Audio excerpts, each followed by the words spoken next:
पकड़ा ना कहीं कितना देखना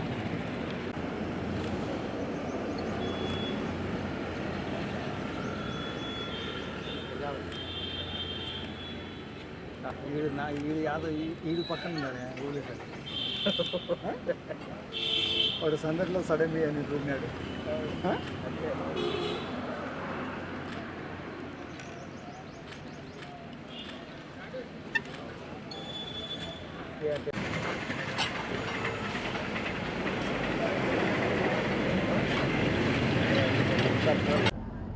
గత కొన్ని రోజుల క్రితము కడప జిల్లా రాయచోటిలో జరిగిన ఘటనకు సంబంధించి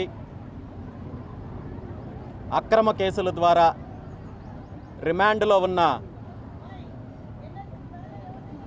బాధితులని పరామర్శించడానికి ఈరోజు ఇక్కడికి విచ్చేయడం జరిగింది.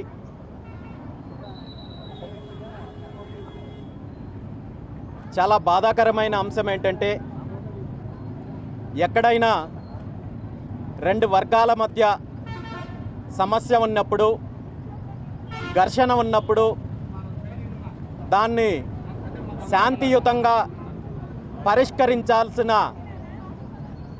పోలీస్ అధికారులు కేవలము ఒక వర్గాన్ని లక్ష్యంగా చేసుకొని విపరీతమైన సెక్షన్లతో కేసులు పెట్టి వేధించడం అనేది ఈరోజు చాలా దారుణమైన విషయము.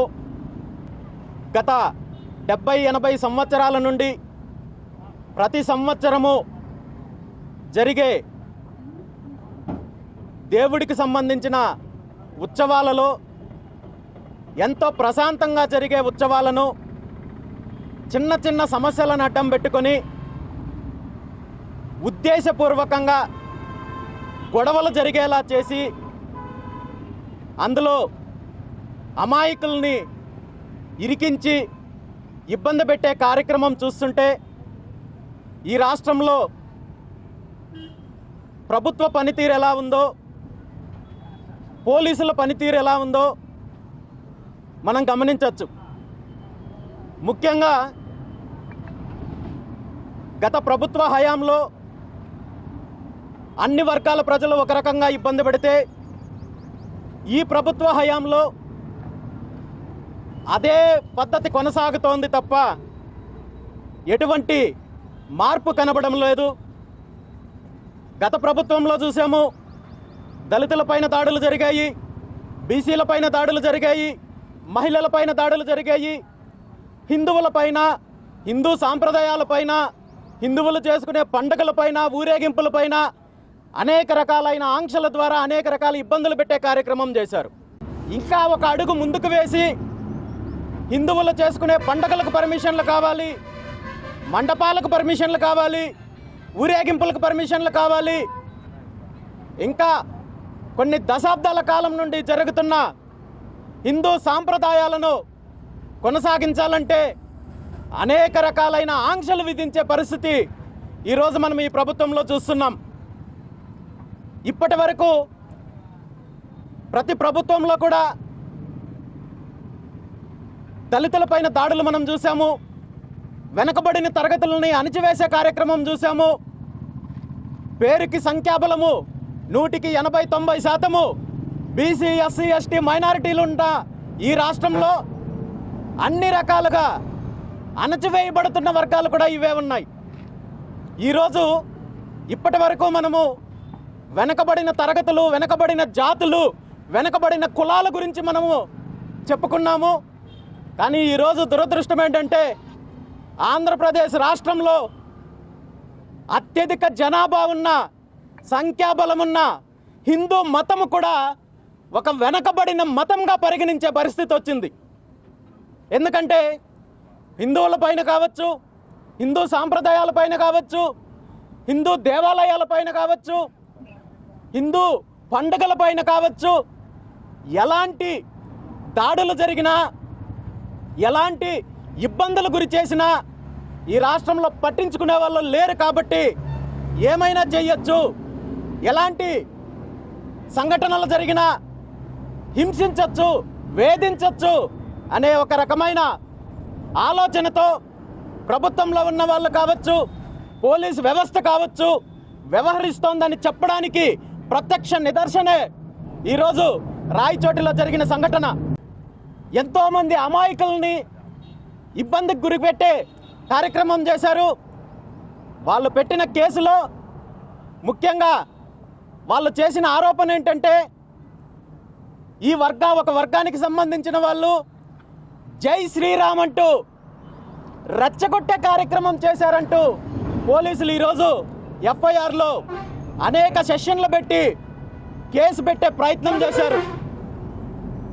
ఇది ఎంత దారుణమైన విషయం అంటే ఈ రాష్ట్రంలో, ఈ దేశంలో జై శ్రీరామ్ అనే నినాదం చేస్తే ఇదేమైనా నిషేధిత నినాదమా, లేదా దీన్ని ఏమన్నా నిషేధించారని చెప్పి ప్రభుత్వం ఏమైనా ప్రకటించిందా?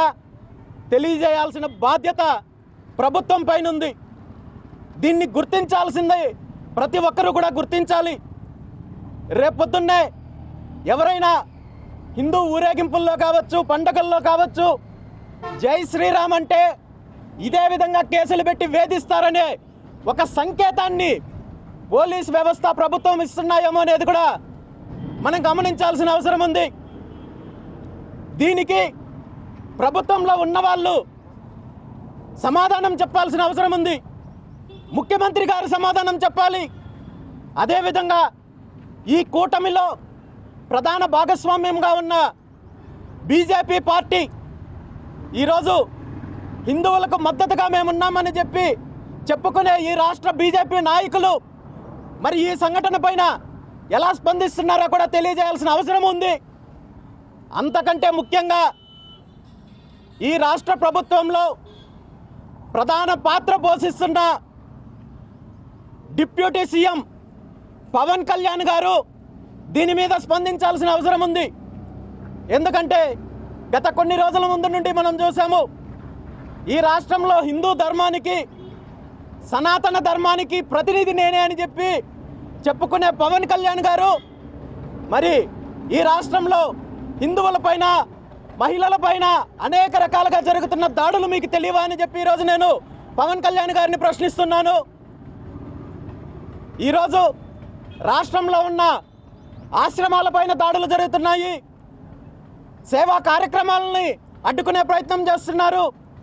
ఆశ్రమాలను కూల్చేసే ప్రయత్నం చేస్తున్నారు. అయ్యప్ప స్వామి మాలలు వేసి దీక్షలు చేస్తుంటే వాటిని అడ్డుకునే ప్రయత్నం చేస్తున్నారు. పండుగలు చేసుకుంటే మంటపాలు పెట్టుకోనికుండా అడ్డుకునే ప్రయత్నం చేస్తున్నారు. ఎన్నో దశాబ్దాల కాలం నుండి సాంప్రదాయంగా వస్తున్న పండుగలు, ఊరేగింపులు చేసుకోవాలంటే కేసులు పెట్టి భయపెట్టే కార్యక్రమం చేస్తుంటే మరి నేను సనాతన ధర్మ పరిరక్షకుడు అని చెప్పుకునే పవన్ కళ్యాణ్ గారు వీటి మీద ఎందుకు స్పందించడం లేదో సమాధానం చెప్పాల్సిన అవసరం ఉంది. పవన్ కళ్యాణ్ గారు సినిమాల్లో చాలా బాగా నటిస్తారు. ఆయన ఒక్కొక్క సినిమాలో ఒక్కొక్క వేషం వేస్తున్నట్టుగా రాజకీయాల్లోకి వచ్చిన తర్వాత అనేక వేషాలు మార్చారు. చెగువేరా సిద్ధాంతంతో నేను రాజకీయాల్లోకి వచ్చానన్నారు. ఆ తర్వాత ద్రావిడ సిద్ధాంతం అన్నారు, పెరియార్ సిద్ధాంతం అన్నారు, బహుజన సిద్ధాంతం అన్నారు, పూలే సిద్ధాంతం అన్నారు. ఆ తర్వాత బాప్టిజం తీసుకున్న క్రైస్తవ సిద్ధాంతం అన్నారు. అనేక రకాలుగా రోజుకొక రకంగా, పూటకొక రకంగా మాటలు మారుస్తూ చివరికి గత కొద్ది కాలం నుండి ఆయన నినాదిస్తున్న ఏదైతే సనాతన ధర్మం ఉందో దాన్ని కూడా ఇప్పుడు వదిలిపెట్టేసి మరి వేరే సిద్ధాంతాన్ని తీసుకున్నారేమో చెప్పాల్సిన బాధ్యత పవన్ కళ్యాణ్ గారికి ఉంది. ఈరోజు ఈ రాష్ట్రంలో జరుగుతున్న పరిణామాలన్నింటికీ కూడా సమాధానం చెప్పాల్సిన బాధ్యత ప్రభుత్వానికి ఉంది. ముఖ్యమంత్రి చంద్రబాబు నాయుడు గారికి ఉంది. ఉప ముఖ్యమంత్రి పవన్ కళ్యాణ్ గారికి ఉంది. ఈ ప్రభుత్వంలో భాగస్వామ్యంగా ఉంటున్న బీజేపీ పార్టీకి ఉందని చెప్పి ఈ సందర్భంగా తెలియజేస్తూ, గత సంఘటనలో ఎవరైతే బాధితులు ఉన్నారో వాళ్ళని ఈరోజు పరామర్శించి వాళ్ళకి కావాల్సిన న్యాయ సహాయం అందిస్తానని చెప్పడం జరిగింది. వాళ్ళ కుటుంబాలకు ఏదైనా ఇబ్బంది ఉంటే వాళ్ళని ఆదుకుంటానని చెప్పి బీసీవై పార్టీ తరపున హామీ ఇవ్వడం జరిగింది. అయితే ఈ సందర్భంగా ప్రభుత్వాన్ని ఒక్కటే డిమాండ్ చేస్తున్నాను, గత ప్రభుత్వ హయాంలో ఏవైతే తప్పులు చేశారో అవే తప్పులు ఈరోజు మీరు చేస్తున్నారు. అంతకంటే దారుణమైన తప్పులు చేస్తున్నారు. ప్రజలను వేధించే కార్యక్రమం చేస్తున్నారు. ఈ కార్యక్రమాలు ఇప్పటికైనా మానుకొని అందరినీ సమాన దృష్టిలో చూడనట్టయితే రాబోయే రోజుల్లో ఈ రాష్ట్రంలో ఎక్కడైనా సరే బీసీలపైనైనా కానీ దళితులపైనైనా కానీ మీరు తక్కువగా చూసే హిందువులపైనైనా కానీ దాడులు జరిగిన హిందూ సాంప్రదాయాలపైన పండుగలపైన ఎటువంటి ఆంక్షలు విధించినా ఈ ప్రభుత్వము తీవ్ర పరిణామాలు ఎదుర్కోవాల్సి వస్తుందని చెప్పి ఈ సందర్భంగా తెలియజేస్తూ ఈరోజు ఈ కార్యక్రమానికి విచ్చేసిన ప్రతి ఒక్కరికి కూడా ధన్యవాదాలు తెలియజేస్తూ